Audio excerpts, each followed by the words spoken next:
Good morning everyone. Lucky institute of professional studies के YouTube channel पर आप सबका स्वागत है।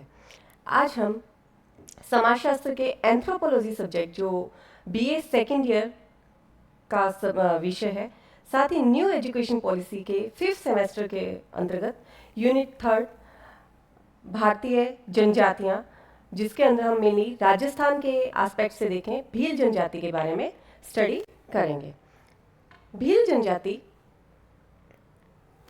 जनजाति भारत की सर्वाधिक विस्तृत क्षेत्र में फैली हुई जनजाति है और मेनली अगर देखें भारत के अंदर गुजरात, मध्य प्रदेश, छत्तीसगढ़, महाराष्ट्र, राजस्थान में एक अनुसूचित जनजाति के रूप में जानी जाती है।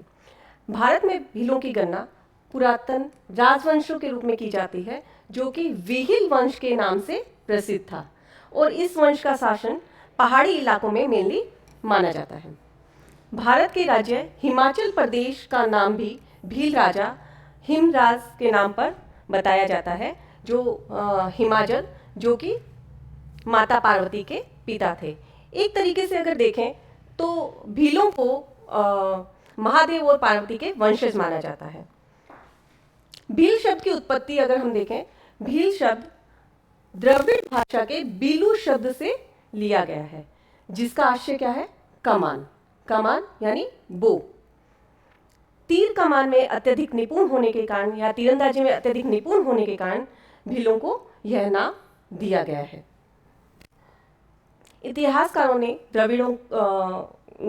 इन्हें भीलों को द्रविड़ माना है। कुछ इतिहासकार इन्हें द्रविड़ों से पूर्व की जनजाति मानते हैं, यानी कि मेनली ये माना जाता है कि भील लोग जो है द्रविड़ों से पहले भी भारत में प्रेजेंट थे। अगर देखें, भील को निषाद, व्याघ्र, किरात, शबर, पुलिंग आदि नामों से भी जाना जाता है। कर्नल जेम्स टॉड ने इन्हें वन पुत्र कहा है। देन टॉलमी और फिलाइट इन्हें तीरंदाज यानी फिलाइट कहा है, क्योंकि ये तीरंदाजी के अंदर इतने अधिक माहिर हैं कि अपनी कला में इतने ज़्यादा निपुण हैं कि ये अपने तीर कमान के आधार पर अपनी पूरा जीवन यापन करते हैं। शिकार करना या मछली पकड़ना, इवन ये अपने तीर के अकॉर्डिंग कर सकते हैं। पुरानी कथाएं, भीलों की उत्पत्ति को लेकर कुछ पुरानी कथाएं हैं।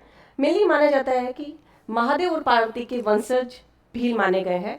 पुराणों के अंदर भील जनजाति की उत्पत्ति भगवान शिव के पुत्र निषाद से मानी गई है।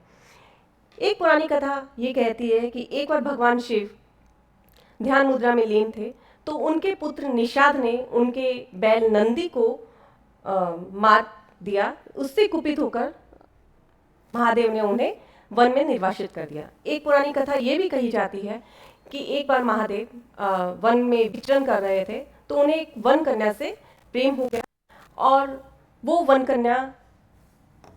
जो वन कन्या थी, उसके यहाँ पर एक रिवाज था दापा प्रथा का। दापा प्रथा यानी कि वधू मूल्य।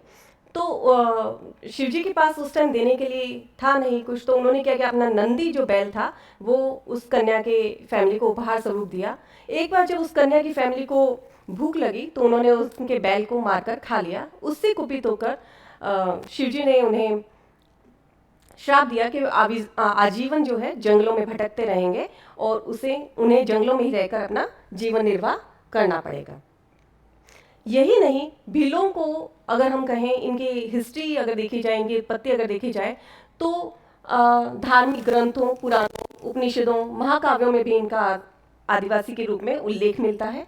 श्रीमद् भागवत पुराण में अंग के शरीर से उत्पन्न निषाद संतान को गिरिराज या वनवासी कहा जाता है। गिरिराज यानी कि गिरी यानी पर्वत पर निवास करने वाले वनवासी कहा जाता है।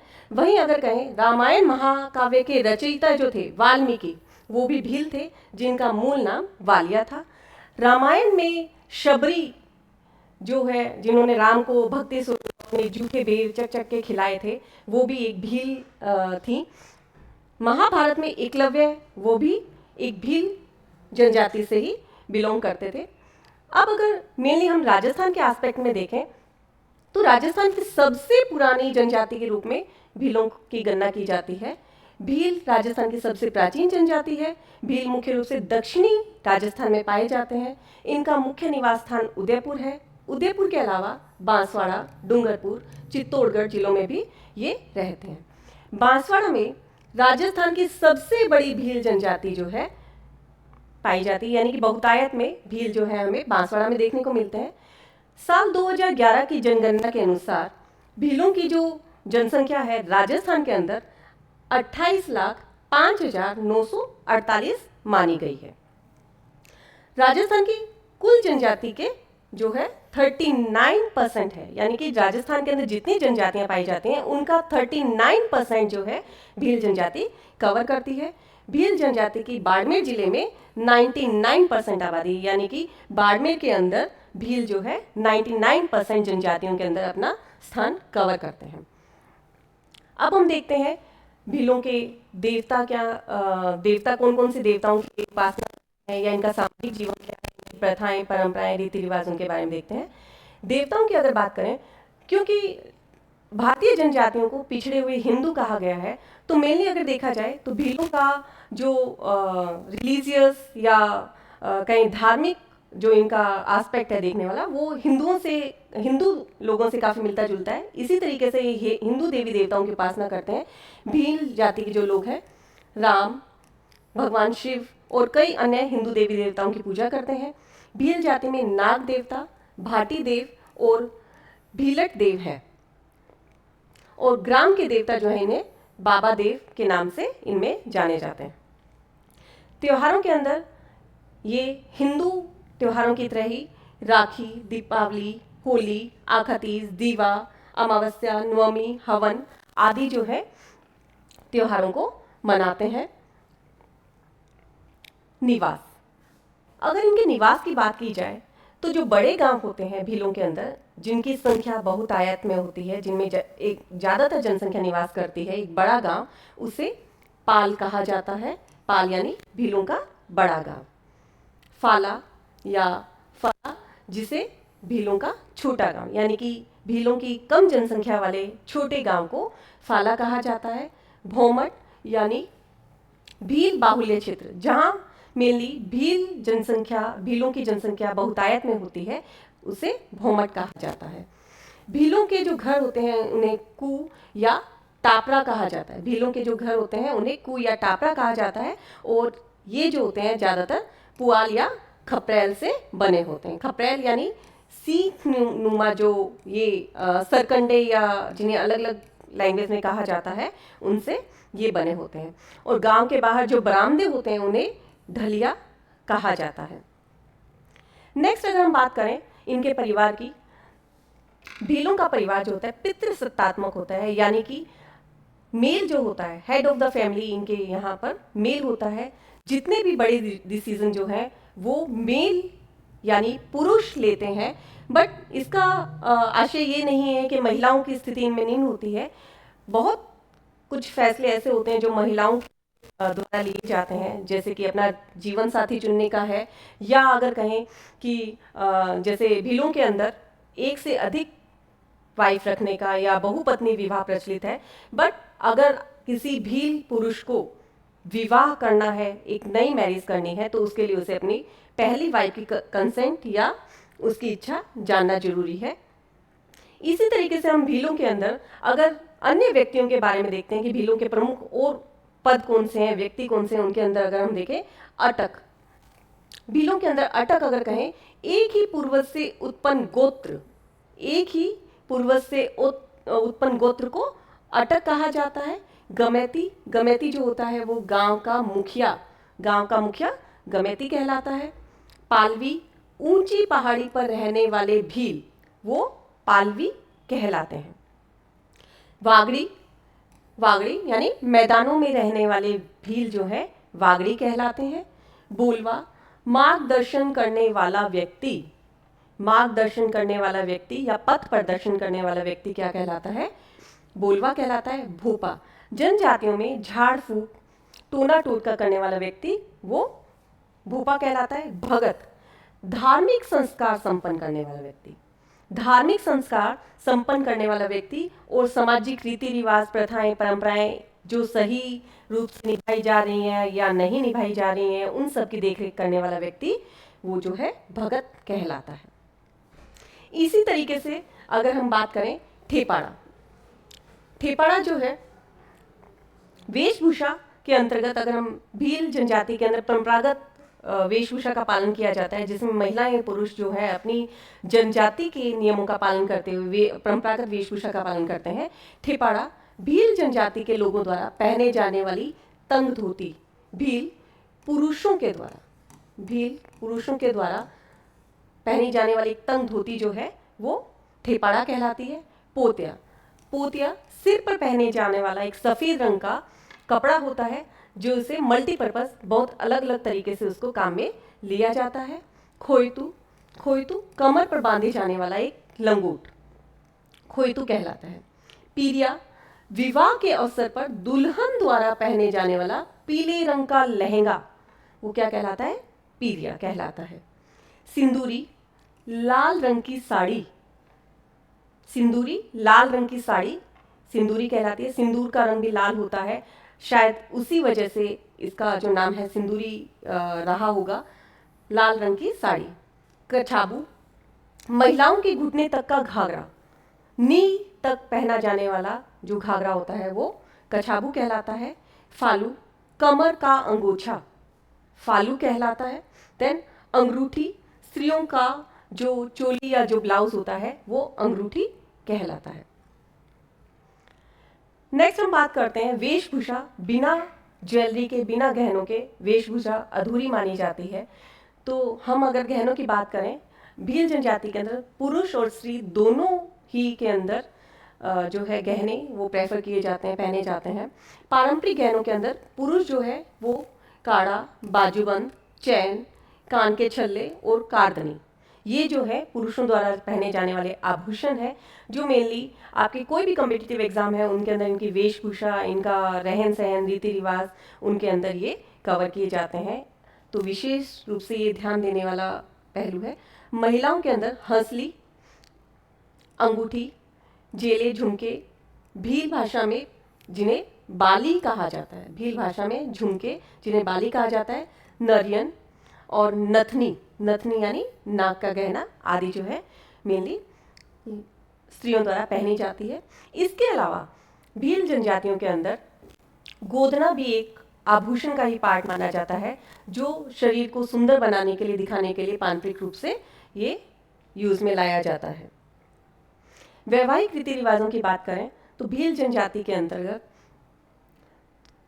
किस तरह के विवाह की प्रथाएं प्रचलित हैं, उसके अंदर अगर हम देखें तो इनका एक बहुत ही डिफरेंट एस्पेक्ट देखने को, भिन्न तरह के अगर हम कहें विवाह के प्रकार देखने को मिलते हैं। सबसे पहले आता है हरण विवाह। हरण विवाह के अंदर लड़की को भगा कर ले जाया जाता है। लड़की झूठ मूठ रोती है, चिल्लाती है ताकि उसको उसके परिवार वाले बचाएं, और अंत में जो उसके परिवार वाले मान जाते हैं और जो लड़का उसे भगा कर लेके जाता है उसके साथ उसकी मैरिज कर दी जाती है। ये हरण विवाह कहलाता है, मैरिज बाय किडनैपिंग। देन परीक्षा विवाह जैसा कि नाम से ही विदित है, पुरुष अपने साहस का प्रदर्शन करता है, अपना साहस, अपना जौहर दिखाता है। अगर पुरुष विजेता होता है तो उस पुरुष के साथ जो लड़की की मैरिज कर दी जाती है, भील जनजाति के अंदर जो ट्राइब जिससे भी वो मैरिज करना चाहता है उसके अंदर उसकी मैरिज कर दी जाती है। क्रय विवाह यानी कि वधु मूल्य चुकाकर किया जाने वाला विवाह। क्रय यानी खरीदना। एक तरीके से भील समुदाय के अंदर एक प्रथा होती है दापा प्रथा। दापा यानी वधु मूल्य, यानी कि इसके अंदर वर या वर की जो फैमिली होती है, लड़का या जिसे हम दूल्हा कहेंगे, उसकी फैमिली कुछ रुपए देकर जो भी इनके अंदर ट्रेडिशन होता है उसके अकॉर्डिंग ये दापा के मूल्य डिसाइड किया जाता है, वो देकर वधु मूल्य चुकाकर उस लड़की से मैरिज कर सकता है। दापा यानी जो है कन्या मूल्य। ये भी अक्सर कॉम्पिटिटिव एग्जाम के अंदर पूछा जाता है, दापा प्रथा जो है कौन सी टाइप के अंदर मेनली यूज में आती है या दापा किसे कहते हैं। देन आता है सेवा विवाह के अंतर्गत शादी से पूर्व लड़का लड़की के यहाँ अपने भावी सास ससुराल में जाके रहता है और अपनी सेवा ने अपनी सर्विस देता है, अपने ससुराल वालों को खुश करता है। अगर उसके ससुराल वाले, भावी ससुराल वाले अगर उसकी सेवा से प्रसन्न होते हैं तो अपनी लड़की की मैरिज जो है वो उस लड़के से करवा देते हैं, जिसे सेवा विवाह कहा गया है। हठ विवाह के अंतर्गत लड़की जो है लड़के की फैमिली में जबरदस्ती जाकर रहने लग जाती है। लड़के के जो फैमिली होती है वो लड़की को बहुत डिफरेंट तरीके से उसे तंग करते हैं, मारते पीटते हैं, गाली गलौज करते हैं, जो कि सिंबॉलिक होता है एक तरीके से।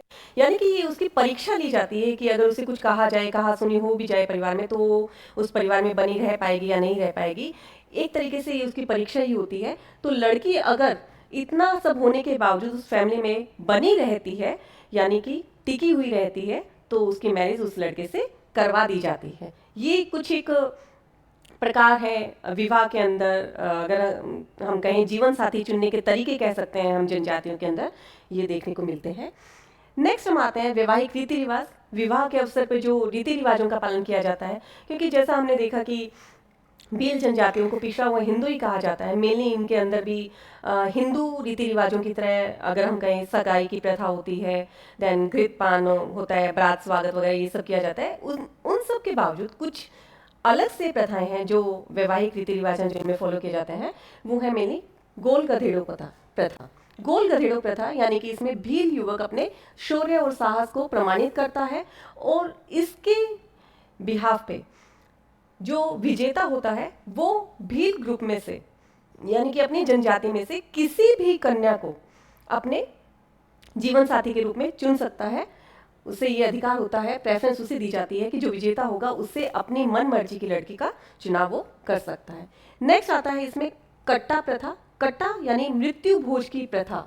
मृत्यु भोज यानी कि जब परिवार में किसी पर्सन की मृत्यु हो जाती है तो एक पूरे परिवार वालों को, पूरे बिरादरी को एक जो भोजन दिया जाता है मृत्यु भोज कहलाता है, और उसे भील जनजाति के अंदर कट्टा कहा जाता है। देन गोदना प्रथा। गोदना प्रथा स्त्री पुरुष को अपने शरीर को अलंकृत करने के लिए, सुसज्जित करने के लिए गोदना जो है उसका यूज करते हैं, जिसे अगर हम कहें टैटू जिसे कहते हैं, वो प्रथा गोदना कहलाती है। भील महिलाओं के द्वारा अपनी आंखों के आसपास जो है दो कहीं आड़ी लकीरें बनाई जाती हैं, जो कि उनके सौंदर्य का प्रतीक माना जाता है और आभूषण के रूप में इन्हें काउंट किया जाता है। नेक्स्ट हाथी वीड़ो। हाथी वीड़ो के अंतर्गत जो प्रथा है उसके अंदर वर और वधू बांस, पीपल, सागवान वृक्ष यानी कि जिसे भी वो पवित्र मानते हैं उसके समक्ष वो जो है फेरे लेते हैं।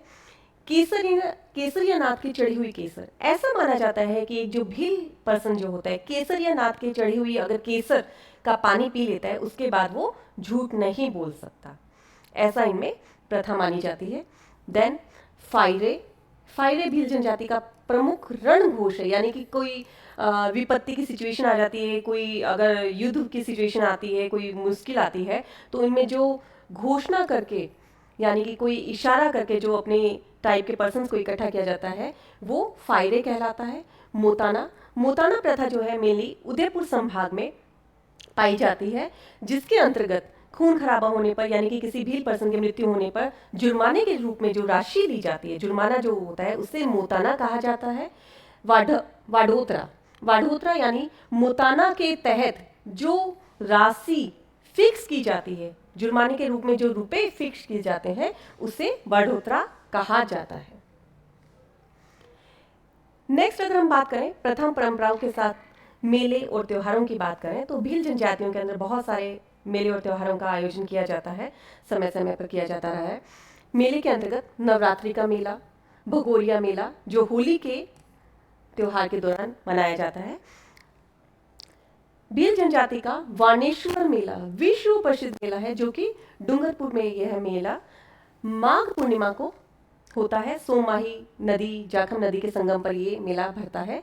घोटिया अम्बा का मेला जो है बांसवाड़ा के अंदर, जो कि चैत्र अमावस्या को भरता है। इसे भीलों का कुंभ भी कहा जाता है। नेक्स्ट अगर हम बात करें भीलों की द्वारा बोली जाने वाली भाषा की, मेनली अगर हम भाषा के बारे में देखें तो भील लोग जो होते हैं भीली भाषा का यूज़ करते हैं, और राजस्थान के अंदर मेनली अगर देखें तो ये लोग भगोरिया, भिलाली, राजस्थान के जो रहने वाले भील हैं वो बागड़ी भाषा का भी यूज़ करते हैं। यानी कि भीलों के अंदर जो कौन कौन सी भाषा बोली जाती है, भीली, भगोरिया, भिलाला और बागड़ी भाषाओं का प्रयोग किया जाता है। नृत्य और उत्सव। भीलों के अंदर बहुत सारे नृत्य अलग अलग कहें ओकेजन, अलग अलग नृत्य अवसरों पर किए जाते हैं। और उनके अंदर अगर हम कहें, महिलाएं जो है भोली शैली के अंदर जन्म उत्सव, यानी कि किसी के जन्म, किसी नए बच्चे के जन्म लेने पर जो है भोली शैली के अंदर नृत्य करती हैं। कुछ उत्सवों पर ढोल की थाप पर नृत्य किया जाता है। विवाह समारोह आदि पर नृत्य जो किए जाते हैं, उनके नृत्यों के अंदर लाठी नृत्य, ग्वरी, राई, गैर, द्विचकी, हाथीमना, घूमरा, ढोल नृत्य और विवाह नृत्य, होली नृत्य, युद्ध नृत्य, भगोरिया नृत्य, अन्य बहुत सारे जो अन्य अन्य नृत्य किए जाते हैं जो अलग अलग अवसरों पर किए जाते हैं। भील लोकगीत, भीलों के अंदर मेनली जो लोकगीत मनोरंजन, नृत्य लोकगीत जो है मनोरंजन के विशेष साधन रहते हैं। इनके अंदर मेन जो है भील स्त्रियों द्वारा सुवटिया लोकगीत गाया जाता है। ऐसा माना जाता है अपने प्रियतम की याद में जो है ये गीत गाया जाता है। दूसरा जो है हमसिडो, भील स्त्री व पुरुष द्वारा युगल रूप से गाया जाने वाला गीत जो है हमसिडो कहलाता है। अगर हम देखें कॉम्पिटिटिव एग्जाम के पॉइंट ऑफ व्यू से, भीलों की जो रीति रिवाज है, भाषा, बोली, नृत्य शैलियाँ जो है ये काफ़ी महत्वपूर्ण है। कृषि, अभी तक हमने भीलों की रीति रिवाज, प्रथाएं, परंपराएं पढ़ी। अब इनका अगर हम मेन कहें अर्थव्यवस्था के बारे में देखें तो भीलों के अंतर्गत मेनली जो है कृषि और मेनली ये वन्य जो जीव जंतु हैं उनके शिकार पर या वनों पर निर्भर करते हैं। कृषि का जो इनके अंदर फॉर्म पाया जाता है, कृषि का जो तरीका है, इनमें मेनली दो तरीके पाए जाते हैं। फर्स्ट वन जो आता है झुमटी, या जिसे दाजिया भी कहा जाता है, या शिफ्टिंग कल्टीवेशन जिसे कहा जाता है। आदिवासी लोग क्या करते हैं, क्योंकि जंगलों में निवास करते हैं, इनके पास सवे की कोई भूमि नहीं होती, तो ये जंगल के अंदर पेड़ों को काट कर पहले भूमि को साफ करते हैं। उन्हें बचे हुए पेड़ों को, जो नीचे का ठूंठ जो रह जाता है, नीचे का कवर रह जाता है, उसको जला वहाँ पर ये खेती करते हैं। और दो तीन फसल लेने के बाद वहाँ से ये माइग्रेट कर जाते हैं, यानी कि किसी और स्थान पे चले जाते हैं, स्थानांतरित हो जाते हैं। और उसके बाद वो वहाँ फिर से यही जो प्रोसीजर दोहराया जाता है, वापस से जंगलों को काटा जाता है, जलाया जाता है और वहाँ पे खेती की जाती है। और उस भूमि को ऐसे ही छोड़ दिया जाता है। 2-3 फसल वहाँ लेने के बाद वो भूमि जो अनुपजाऊ हो जाती है और उसके बाद ये माइग्रेट कर जाते हैं। नेक्स्ट जो आता है झूनिंग, या जिसे चिमाता कहा जाता है।